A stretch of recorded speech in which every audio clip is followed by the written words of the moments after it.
PVN Madhav గారు, దగ్గుపాటి పురంధేశ్వరి గారు ఇద్దరు కలిసి ఒకే పోస్ట్ పెట్టారు. ఏంటి దీని అర్థం ఏంటి అంటే నారా చంద్రబాబు నాయుడు గారు ఆఫీస్ నుంచి టైప్ చేసి మీకు వాట్సాప్ చేస్తే పెడతారనమాట.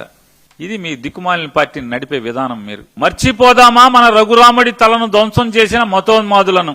మీరు మర్చిపోవద్దు. కానీ మీరు మర్చిపోయిన విషయం ఏంటంటే ఆ రఘురాముడి తలను ధ్వంసం చేసినోడు ఎవడు? మీ కూటమి సభ్యుడు. మరి ఈయన మర్చిపోయారు ఎందుకని? ఇది ట్వీట్ చేయరా? చంద్రబాబు రాయలేదా ఇది? రామతీర్థంలో కొత్త విగ్రహాలు అపచారం జరిగిన వెంటనే రామచంద్రుడి మూర్తులను కొత్తగా ప్రతిష్ఠ చేసినటువంటిది. మాధవ్ గారు, పురంధేశ్వరి గారు, మీ అమిత్ షా గారి ఆధ్వర్యంలో నడుస్తున్నటువంటి సిబిఐని ఎంక్వైరీ చేయమని చెప్పని మా ప్రభుత్వం అప్పచెప్పి సంవత్సరాలైంది.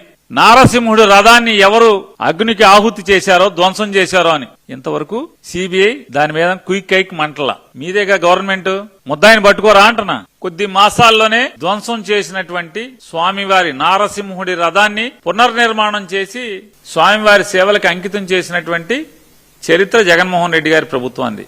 ఇది మర్చిపోయారా? తిరుమలలో 1000 కాళ్ల మండపాన్ని ధ్వంసం చేసిన మీ పార్ట్నర్ సంఘటనని మర్చిపోదామా?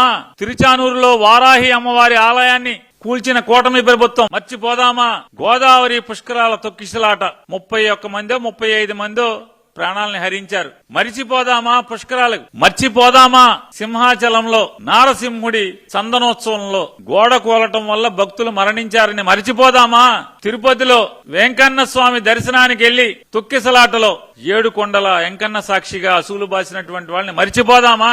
భారతీయ జనతా పార్టీ ప్రభుత్వం, తెలుగుదేశం ప్రభుత్వం మీరిద్దరూ కలిసి కూల్చివేసిన ప్రసిద్ధ కాశీనాయన క్షేత్రం మరిచిపోదామా?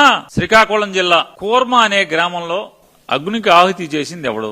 మర్చిపోదామా? తెలుగుదేశం భారతీయ జనతా పార్టీ హయాంలో విజయవాడలో 200 ఆలయాల్ని చంద్రబాబు నాయుడు ఈ ఆలయాల ధ్వంస రచన మర్చిపోదామా?